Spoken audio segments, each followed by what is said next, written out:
Hi, how are you today, little angels? I just wanted to do a quick video regarding the subject of autism. I'm a special educator teacher. I've been one for over 35 years.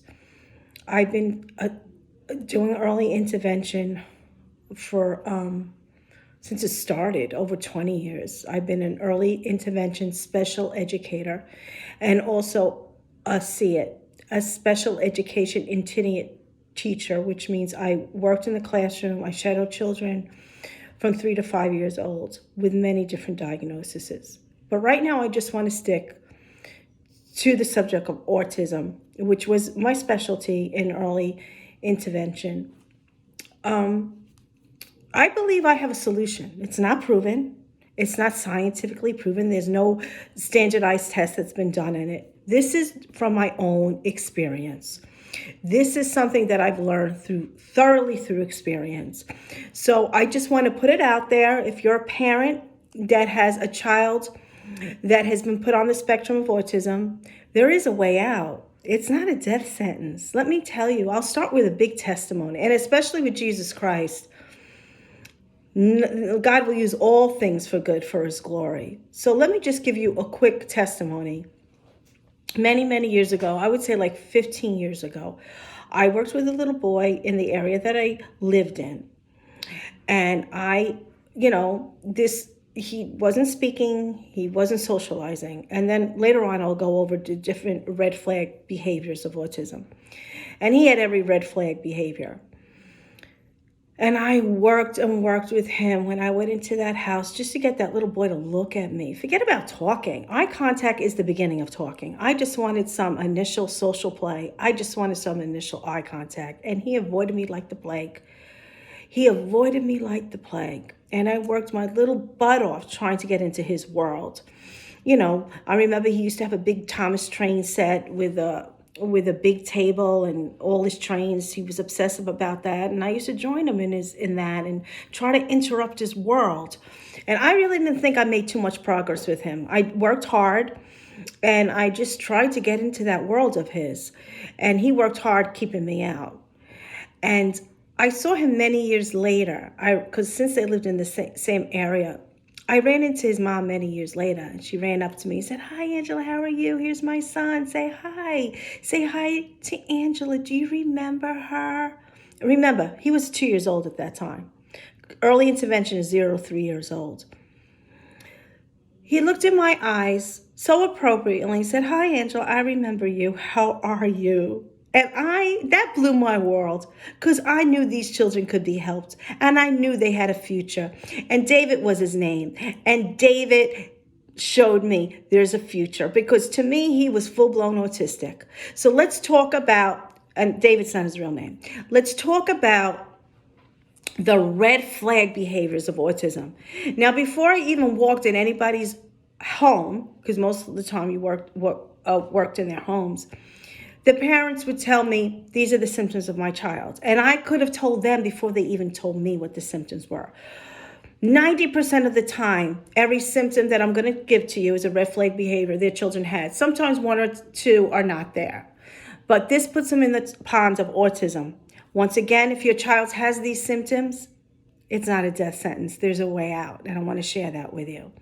So a normal sign of autism is poor eye contact, not looking in your eyes, not responding to their name when you call them is a big red flag behavior. Tippy-toe walking, you see 75% of the time. Low speech, no socialization skills.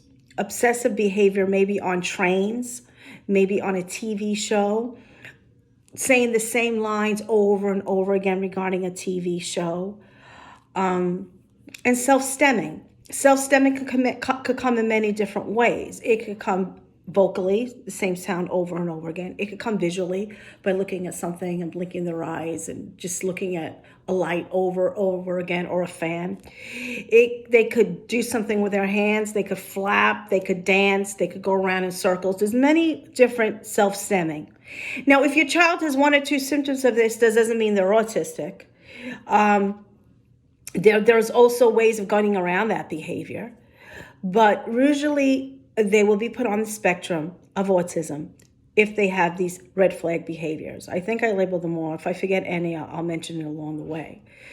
But through my experience, remember, through no testing, standardized testing, I found that the problem relies in an immature nervous system. And if you attack their nervous system, you could take them, what I call, out of the pond of autism. Some kids just dabble their little toes in the pond of autism, and when they're young, you could grab them right out of that pond and take them out of that road of autism.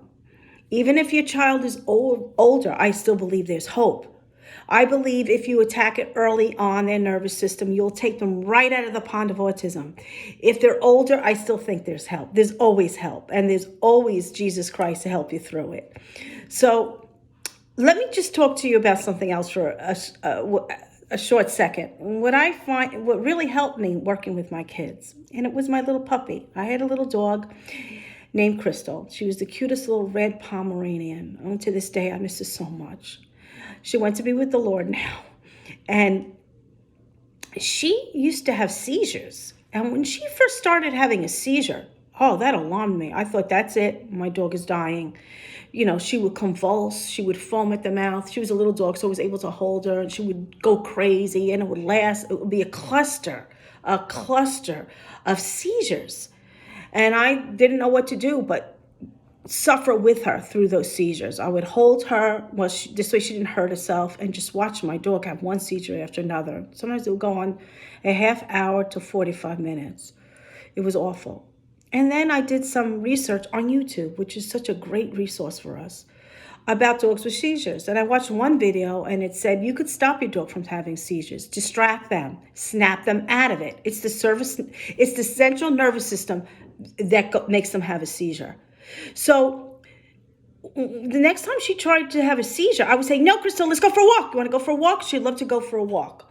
So come on, Crystal, let's go for a walk. And then she would start seizuring, and then she would snap out of it, and then she would walk a couple of feet and then start, going into her seizure. I would hold her. I says, no, Crystal.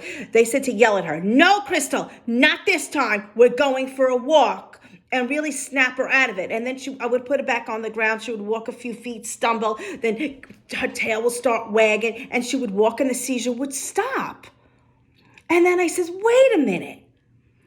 I have the power to stop this little dog from having a seizure if I snap her out of it. If I let her continue going, her central nervous system will take over, and the seizure would just continue until she's exhausted and she stops. So I did this each time she would get a seizure. She would get them like maybe once a month, then once to every 3 months, once to every 6 months. And as soon as I saw that seizure coming, I would pray that she would have them when I was around, that she wasn't on the steps so she could hurt herself. We would go for a walk, and I would yell at her to stop. And eventually my dog's seizures stopped. No medicine or anything. I just trained the central nervous system to not go in that direction. And I'm telling you, excuse me, you could do that with your autism child.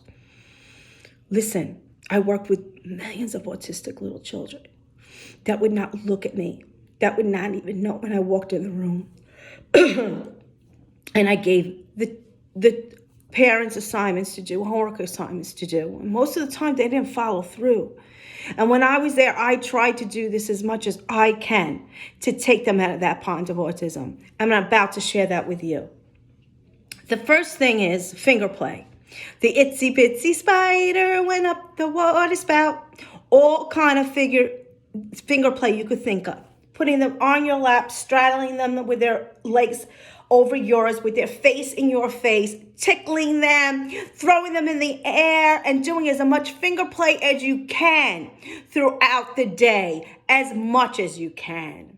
Also, calling their name and giving them a reinforcer. Tommy, Tommy. He's not looking. He's persuasive ignoring, they call that. Tickle him. Tommy, somebody called your name. Tickle them.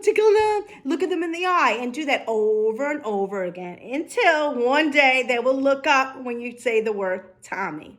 Those are 2 suggestions. Another huge suggestion, and I'm telling you, if my parents did this consistently in the way I said, their children would be completely normal. That's my take on it, okay? I'm not a doctor. I don't diagnose, I treat. I'm a special educator. And I'm telling you, I believe 100% that this would work. It's not proven. This is my opinion as a special educator. Give them sensory integration. And I'll tell you what that exactly means. If a child is diagnosed with autism, it should be automatic giving OT, occupational therapy, not for fine motor skills, but for sensory integration. Because what you're going to do is wake up the central nervous system. The way I took my little dog out of a seizure attacking her central nervous system by waking her up. Wake them up out of the world of autism. Now, how do you do that? Tactilely, by touch, by going in their face and intruding their world. They will fight you tooth and nail. Between an autistic child and anybody else, there's a brick wall. It's brick, and it's so hard to work through that wall. But there is a way of getting through that wall. And it's love and it's persistence. There's a way of doing it, and God has the answer. So let me share it with you. What I mean by sensory integration, I mean deep tissue massages every time you change their diaper. Morning, noon, and night. I'm talking about a deep pressure massage. I'm talking about this in their joints, giving them some joint compression in their body, not touching their belly, their back and their legs, and brushing the soles of their feet with a baby brush will stop the tippy toe walking if you do it consistently. Now, I'm telling you, if you do these deep pressure massages, even to the extent you're going to wake up the central nervous system and take them out of the world of autism. I am telling you, don't let them go and fall. It's so easy. And it's so easy because it's so much to take them out of that world. But there's a way of doing it. And it's through sensory integration by giving them a lot of tactile, deep pressure. You will take your child out of the world of autism. Get in their face, make it your full-time job. Now, I'm saying it to make it easier. Every time there's a diaper change or every time there's a meal, breakfast, lunch, and dinner. Deep pressure massage for at least 10 minutes. And throughout the day, whenever you could fit in, straddle them on your lap, your face to their face, and doing finger play, doing tickle, tickle, tickle. And whenever you think about it throughout your day, calling their name. If they don't answer, somebody called you Tommy, Tommy, somebody called your name, and tickling their belly and getting them to laugh and elicit eye contact. I'm telling you, if you do this consistently, you're going to see a change in your child. 90% of my parents didn't do it consistently. They're busy, they have life, but if you really want your child to come out of this world, intrude it and take them right out of it. The earlier, the better. Listen, if a child is older, I think this still will work, but the earlier, the better. Then you'll see that child, like I walked up to that little boy and he knew me and looked at me right in the eye and spoke beautifully. If your child is not talking, but is not giving you eye contact and is not socializing, put the talking aside right now. That's going to come later. Deal with establishing eye contact and deal with interrupting their nervous system to mature it, because that's the stem of it. There's even therapeutic brushes that you could brush them with, but you need to be informed of how to do it correctly. You can use a baby brush on their feet. You need to go into their world and interrupt it, and they'll fight you. They'll fight you. They'll fight you tooth and nail to leave them alone. I just finished working with somebody. I'm now retired, God willing. It looks like I'm going in that direction. But I worked my butt off with this one little boy. We'll call him David. Oh, he got so mad at me. When I started working with him, he would start with his Toy Story movie and all the lines to it. He would giggle and laugh to himself. He was in his own little world. But I used to intrude that world. I used to go in there and give him some deep pressure as far as this, in the legs, in the back, on the face, tickling, and just be in his face. It is exhausting, but it's worth it. It's very exhausting, but it's worth it because you could take them out of the pond of autism. Even if they have little signs of it, do what I'm saying and do it consistently. I said like before, morning, noon, and night. Do it more, you'll get quicker and better results. Make this your full-time job. If your child is fully diagnosed and fully showing these red flag behaviors, like I said before: poor eye contact, not responding to their name, tiptoeing, stealth-semming, doesn't socialize, and laughs by himself in his own little world. Take him out of that world. Interrupt it. Get in their face. Get in their face. Get them the help they need. Don't deny what's going on. It's not a death sentence. Go get help. And you're the one that could help your child more than anyone. I'm talking to parents. This is designed to parents, this video. If you're a special educator, join me in what I've learned over the years. I could do so much. I normally was in a home 2 times a week for 45 minutes and maybe more with a full diagnosis. I wasn't doing ABA. I don't believe in ABA. I do traditional therapy. ABA is applied behavioral analysis, which is a certain way of teaching the autistic children. I'm an old-time teacher. I've been doing this for a long time. I believe in the traditional way. I'm not saying ABA doesn't work. I'm just saying I prefer this way of teaching. I can only do so much in a home, and I can only suggest so much to a parent. It's up to the parent to do this, and they will change their child. If you have any questions, please put them below. I'm here for you. Remember, autism is not a death sentence. It really isn't. If your child's young and they've been diagnosed with it, there's help out there. Please listen to my suggestions. If you have any questions, let me know. And may you be blessed, and may your child be blessed. In the precious name of Jesus Christ, he always has an answer. Bye.